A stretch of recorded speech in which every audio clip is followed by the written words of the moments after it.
माननीय मुख्य न्यायाधिपति श्री रवि लाट जी, मध्य प्रदेश उच्च न्यायालय, माननीय न्यायाधिपति श्री राजमोहन सिंह जी एवं सभी माननीय न्यायाधिपतिगण मध्य प्रदेश उच्च न्यायालय, माननीय महाधिवक्ता श्री प्रशांत सिंह जी, माननीय डिप्टी सॉलिसिटर जनरल भारत सरकार श्री पुरुषोत्तम कौरव जी, माननीय पवन पाठक जी, अध्यक्ष मध्य प्रदेश उच्च न्यायालय अधिवक्ता संघ ग्वालियर, माननीय आदित्य अधिकारी जी, सचिव सीनियर एडवोकेट्स काउंसिल, माननीय अनिल खरे जी, अध्यक्ष Madhya Pradesh high courts bar association, माननीय मैडम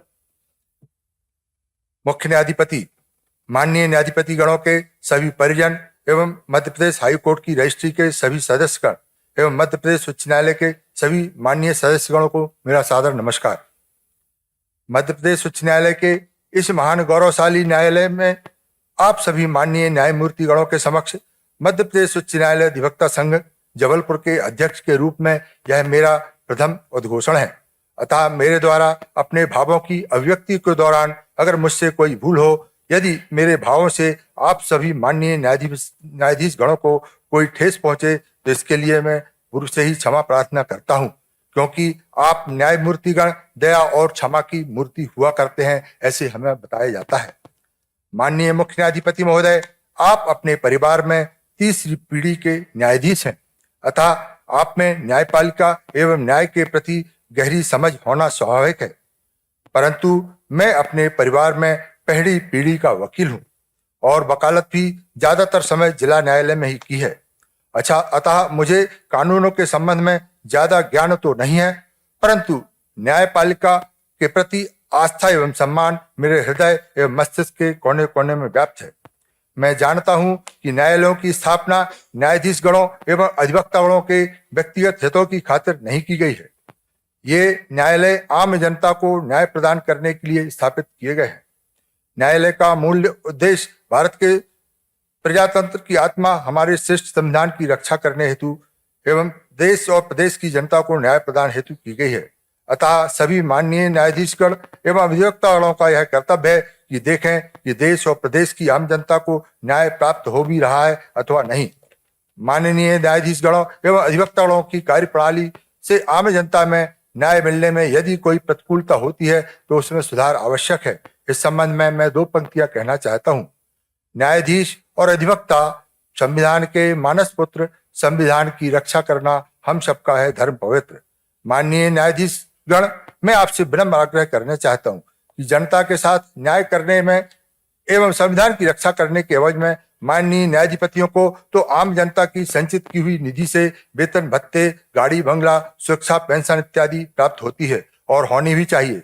जनता को न्याय देने के एवज में जो भी दिया जा सके वह कम है, परंतु अधिवक्ता जो आम जनता को न्याय दिलाने के लिए कड़ी मेहनत करते हैं, अगर न्यायाधीश गणों की किसी समझ की कमी से फैसले में कोई त्रुटि हो तो बड़ी अदालत के समक्ष तक अपीलें और दलीलें तब तक जारी रखते हैं जब तक उनके पक्षकार को न्याय प्राप्त न हो जाए। और इसके एवज में अधिवक्ता गणों को कोई वेतन भत्ते, सुरक्षा इत्यादि भी प्राप्त नहीं होती है। जो भी हमारे पक्षकार अपनी सामर्थ्य के अनुसार हमें भेंट करते हैं, पर्याप्त मानकर संतुष्ट रहते हैं। हमें इसका कोई मलाल भी नहीं है, क्योंकि आज के सैकड़ों वर्ष पूर्व जब हमारे देश में राज्य तंत्र था, राज्य की जनता के धन बल के सहारे राज्य करने वाले राजा महाराजा बड़े बड़े महलों में शान शौकत की जिंदगी जीते थे और राज्य को श्रेष्ठ बनाने के लिए ज्ञान और नीतियों की शिक्षा देने वाले राजगुरु, साधु, महर्षि इत्यादि जंगलों में कुटिया बनाकर भिक्षा यापन कर आम जनता के कल्याण की सदैव कामना किया करते थे। परंतु जब भी उनका आगमन राज दरबार में होता था तो राजा महाराजा इसे अपना सौभाग्य समझते हुए उनकी आगवानी महलों के दरवाजे तक करते थे।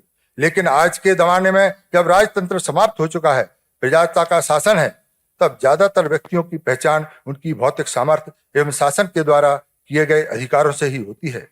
इसी कारण आजकल न्यायालय की उच्च आसंदी पर बैठने वाले कुछ माननीय न्यायाधीशगण अधिवक्ता गणों का अपमान करना अपना अधिकार समझने लगे हैं। मैं यहाँ विनम्रता पूर्वक यह आग्रह कर देना चाहता हूँ कि ऊंची आसंदी पर बैठकर कोई महान नहीं होता है। व्यक्ति सदैव अपने गुणों से महान होता है। और इसी बात को समझाने के लिए जब हनुमान जी को लंका के दरबार में पेश किया गया तो ऊंचे ऊंचे सिंहासन पर दरबारियों ने भगवान राम का निरादर करने की नियत से हनुमान जी को बैठने के लिए कोई उचित आसन नहीं दिया।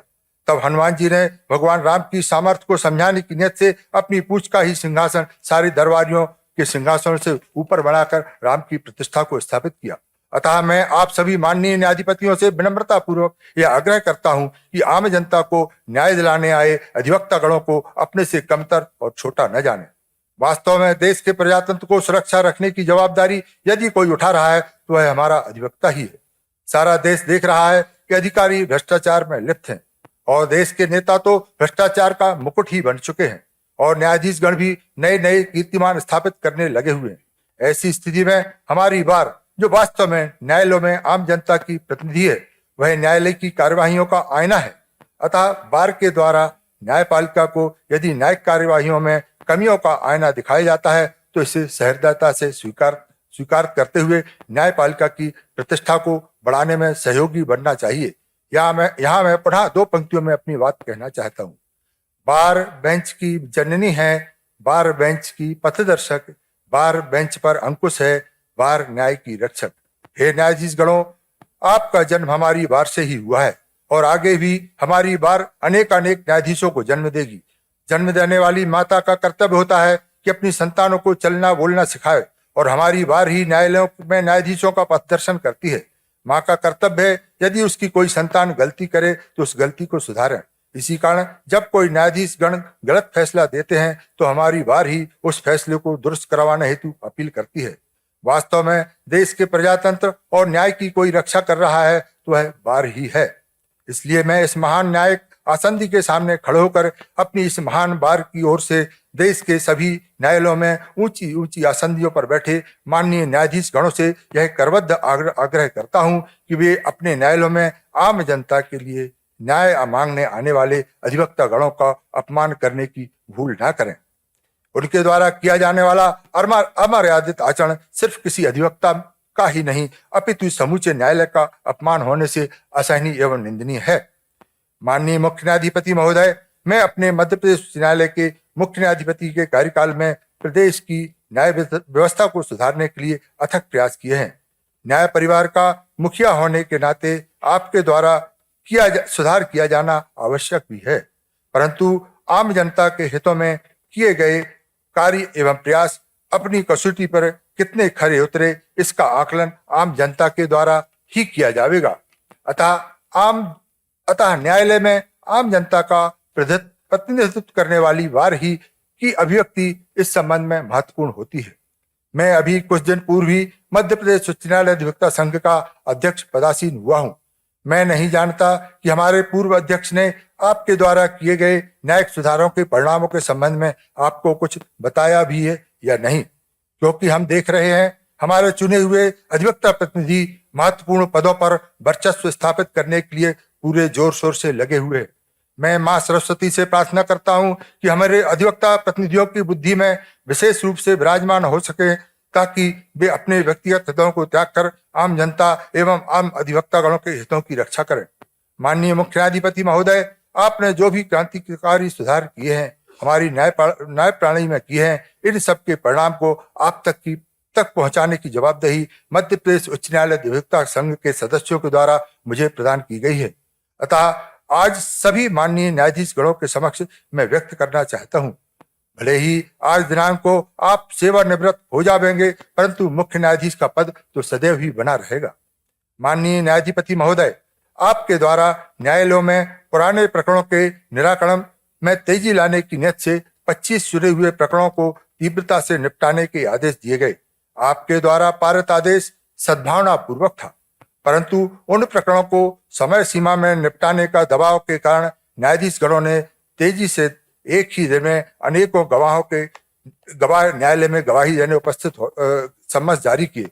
एक ही दिन में अनेकों गवाह न्यायालय में गवाही देने उपस्थित होते रहे और न्यायाधीश गण भी दबाव और मजबूरी में आकर न्यायालय के दोनों कठोरों में गवाही प्रारंभ करवाने लगे और तीसरे प्रकरण में भी अधिवक्ता की बहस सुनने के लिए व्यवस्था होने लगे। गवाहों का ज्यादा प्रतिपरीक्षण न्यायालयों ने समय के अभाव होने के कारण न्यायालय द्वारा प्रतिपरीक्षण में अंकुश लगाने लगे। अत्यधिक पुराने प्रकरणों में बचाव साक्ष्य न्यायालय में प्रस्तुत करने में 1 या 2 अवसर देकर प्रकरण का विचारण समाप्त करने लगे। न्यायालयों की गैर न्यायिक कार्यवाही की वजह से अगर अधिवक्ता गणों के द्वारा एक न्यायालय से दूसरे न्यायालय में प्रकरण स्थानांतरित करने हेतु आवेदन प्रस्तुत किए तो अप्रत्यक्ष रूप से उच्च न्यायालय की रोक होने के कारण ऐसे सभी आवेदनों को निरस्त कर पक्षकारों को न्यायालय की अनुचित कार्रवाइयों के सामने नतमस्तक होने विवश कर दिया गया। न्यायालय की सारी मर्यादाएं तार तार हो गई। विचारण न्यायालय के न्यायाधीशों का मकसद अपनी नौकरी की चिंता हो गया, जिस कारण प्रदेश भर के लाखों अधिवक्ताओं ने न्यायालय की कार्यवाही का प्रतिकार किया और जिसके परिणाम स्वरूप हमारे प्रदेश के हजारों अधिवक्ता गणों पर न्यायालय की अवमानना के हजारों प्रकरण चलाए गए। हमें इसका कोई मलाल भी नहीं है। संविधान ने आपको दंड देने का अधिकार दिया है और हमने यदि कोई गलती की है तो आप हमें दंड दें। हमारी क्या बिसात हम आपका विरोध कर सके। भगवान शंकर ने भी जब भस्मासुर को वरदान दिया था तो खुद उन्हें अपनी सुरक्षा के लिए तीनों लोग भागना पड़ा था। माननीय मुख्य न्यायाधिपति महोदय, आपके द्वारा न्यायालय का कार्यालयीन समय प्रातः 10:30 बजे से प्रातः 10:15 बजे करके आम जनता के हितों को ध्यान में रखकर किया गया था, परंतु इसके अनेकों दुष्परिणाम हो रहे हैं। इस पर पुनर्विचार करने का कष्ट करें। माननीय हमारे न्यायालयों के कुछ माननीय न्यायाधीश गण अधिवक्ता गणों से असहमत भाषा में बात कर रहे हैं। जरा सी बात में प्रकरण डिसमिस करना, कॉस्ट लगाना न्यायाधीश गणों की गरिमा के प्रतिकूल है। एक अधिवक्ता एक ही समय एक से अधिक न्यायालयों में उपस्थित नहीं हो सकता है। ऐसी स्थिति में प्रकरणों को पास ओवर करने के बजाय प्रकरण को डिसमिस करना आम बात होती जा रही है। फाइलिंग सेक्शन में घंटों इंतजार के बाद भी नंबर नहीं आता है। अगर प्रकरण में कोई डिफॉल्ट आ जाए तो डिफॉल्ट के सुधार के बाद प्रकरण कब लगेगा कोई गारंटी नहीं। अगर किसी कारणवश 7 दिनों के भीतर डिफॉल्ट दूर ना हो तो एक मुश्त अनेकों प्रकरण डिसमिस किए जा रहे हैं, जबकि हजारों ऐसे पुराने प्रकरण न्यायालय में अपनी सुनवाई का इंतजार करने के लिए लंबित हैं और उनका नंबर ही नहीं आ रहा है।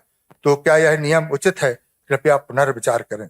ऐसा प्रतीत होता है कि माननीय उच्च न्यायालय को आम जनता को न्याय देने की बजाय प्रकरणों का बोझ कम करने में ज्यादा रुचि है। इसके लिए यह बेहतर होगा कि फाइलिंग सेक्शन में ही माननीय न्यायाधीश पतियों की नियुक्ति कर दी जाए। मान्यवर, इस साल मध्य प्रदेश उच्च न्यायालय ने गर्मी की छुट्टियां 15 दिन आगे बढ़ा दी हैं। जब छुट्टियां मिलेंगी तो बच्चों के स्कूल खुल जाएंगे। मैं यह जानता हूं कि यह सब सिर्फ आपने अपनी मर्जी से नहीं किया होगा। हमारी बार के पूर्व अध्यक्ष भी हर समय कंधे से कंधा मिलाकर आपके साथ खड़े रहे। इसलिए तो हमारी बार ने उनके स्थान पर अब की बार धन्य कुमार का नारा देकर मुझे आपके सामने सच्चाई से अवगत कराने का अवसर दिया है। मुझे भरोसा है कि आप हमारी पीड़ा को अवश्य सुनेंगे। आज भी आप हमारे मुख्य न्यायाधीश हैं और आपके द्वारा आपके समक्ष प्रस्तुत की गई समस्याओं को मिनटों में निपटाने की सामर्थ्य रखते हैं। हमारे यहाँ यह परंपरा है, जब हमारे घर के बड़े बुजुर्ग जब भी घर से बाहर जाते हैं तो बच्चों को जी भर के लिए उपहार देकर जाते हैं। अतः माननीय न्यायाधिपति महोदय 1 जुलाई से मध्य प्रदेश उच्च न्यायालय में जाते हैं। माननीय न्यायाधिपति महोदय 1 जुलाई से मध्य प्रदेश उच्च न्यायालय में हार्ड कॉपी की जगह ई-कॉपी फाइलिंग की भी आवश्यक कर दी गई है। इसे लागू करने के पूर्व मध्य प्रदेश उच्च न्यायालय अधिवक्ता संघ के माननीय सदस्यों से पुनः चर्चा कर उचित निर्णय लेने का कष्ट करें। मैं आपसे प्रार्थना करता हूं कि मैंने आपके समक्ष अपनी बार की ओर से जो समस्याएं प्रस्तुत की हैं उनका निराकरण करने की कृपा करें। माननीय मुख्य न्यायाधिपति महोदय, वर्तमान समय में हमारे अधिवक्ता गणों को एक और महत्वपूर्ण समस्या का सामना करना पड़ रहा है। अलग अलग न्यायाधीशों की अलग अलग विवेकशीलता होने के कारण एक ही किस्म के प्रकरणों में अलग अलग न्यायाधीश अलग अलग प्रकार के निर्णय देते हैं और इसका सीधा प्रभाव आम जनता में न्यायाधीश की योग्यता के बजाय वकील की योग्यता से जोड़कर देखा जाता है। इस संबंध में मैं आपके समक्ष निम्न तर्क प्रस्तुत करता हूँ। एक ही किस्म की बीमारी का इलाज करने वाले 3 अलग अलग डॉक्टर हों और एक डॉक्टर से इलाज होने में 100% की गारंटी और दूसरे डॉक्टर से इलाज होने में 50% और तीसरे डॉक्टर से इलाज होने में मरीज की ठीक होने की कोई गारंटी ना हो तो स्वाभाविक है मरीज अपना इलाज प्रथम श्रेणी के डॉक्टर से ही कराना उचित समझेगा। अतः माननीय न्यायाधीश गणों के निर्णय में एक रूपता स्थापित करने हेतु माननीय उच्च न्यायालय को ठोस प्रयास करना आवश्यक है, क्योंकि किसी प्रकरण के निर्णय से न्यायाधीश की योग्यता नहीं, वकील की योग्यता का प्रमाण पत्र आम जनता के द्वारा जारी कर दिया जाता है और होनहार वकील का भविष्य खतरे में पड़ जाता है। मान्यवर, एक और पीड़ा के संबंध में आपको अवगत कराना चाहता हूं। हमारे मध्य प्रदेश उच्च न्यायालय में पदस्थ एक माननीय न्यायाधिपति को हिंदी भाषा का ज्ञान न होने के कारण उनके द्वारा अधीनस्थ न्यायालयों की समस्त कार्यवाहियों को अंग्रेजी में रूपांतरित करने का आदेश पारित किया जाता है, जबकि हमारे प्रदेश की आम जनता और ज्यादातर अधिवक्ता हिंदी भाषी है। मुझे स्वयं अंग्रेजी भाषा का ज्ञान नहीं है। ऐसी स्थिति में आप माननीय मुख्य न्यायाधिपति महोदय से आग्रह है कि हमारे माननीय न्यायाधीश महोदय को अन्य उच्च न्यायालय में स्थानांतरित करने हेतु माननीय उच्चतम न्यायालय भारत को अनुशंसा प्रेषित करने की कृपा करें। मान्यवर, हमारे मध्य प्रदेश उच्च न्यायालय के को बड़े बड़े भवनों की आपके द्वारा सौगात दी गई है। एक का शिलान्यास माननीय महामहिम ज्योति मुर्मू जी ने किया था, जिसका निर्माण युद्ध स्तर पर जारी है, और एक और भवन मध्य प्रदेश न्यायिक अकादमी का शिलान्यास 19 मई 2024 को किया गया है, और उसमें मुझे मध्य प्रदेश उच्च न्यायालय अधिवक्ता संघ के ही अध्यक्ष की हैसियत से आमंत्रित कर मेरा नाम शिलालेख पर भी अंकित कराने की कृपा की। आपके द्वारा किए गए इस महान कार्य के लिए मैं मध्य प्रदेश उच्च न्यायालय अधिवक्ता संघ की ओर से आपको धन्यवाद प्रेषित करता हूँ। माननीय मुख्य न्यायाधिपति महोदय, मैं अपनी बार के सभी अधिवक्तागणों की ओर से एक विनम्र प्रार्थना करता हूँ। मध्य प्रदेश उच्च न्यायालय के सामने दरगाह के बाजू में जो कार पार्किंग के लिए खाली जगह पड़ी हुई है, उक्त जगह हमारे मध्य प्रदेश उच्च न्यायालय अधिवक्ता संघ को आवंटित करने की महान कृपा करें। हम उस स्थान पर मध्य प्रदेश शासन से मदद लेकर अधिवक्ता गणों एवं प्रदेश की जनता के हितों में बहुमंजिल इमारत का निर्माण करवाएंगे, जिसमें कि नीचे के 2 तलों में पार्किंग व्यवस्था होगी। आपके द्वारा यदि ऐसा उपकार किया जाता है तो हमारी बार की यह इच्छा है कि हमारा मध्य प्रदेश उच्च न्यायालय अधिवक्ता संघ आपके कार्यकाल को सदैव याद रखने के लिए उक्त अधिवक्ता भवन का नाम न्यायाधिपति रविमल भट्ट अधिवक्ता भवन रखने में खुशी महसूस करेगी। माननीय मुख्य न्यायाधिपति महोदय, अंत में मैं अपनी वाणी को विराम देते हुए आपसे प्रार्थना करता हूँ, यदि उत्साह अथवा विवेक में आकर की कमी में आकर मैंने कोई ऐसी बात कही हो जो आपको अथवा बाकी माननीय न्यायाधीश गणों को सुनकर पीड़ा हुई हो, तो कृपया क्षमा करें। अंत में 2 पंक्तियों में, न्यायाधीश के हृदय में दया क्षमा भरपूर, न्यायाधीश के हृदय में दया क्षमा भरपूर, न्यायाधीश ही जगत में जन के सच्चे सूर, न्यायाधीश ही जगत में जन के सच्चे सूर।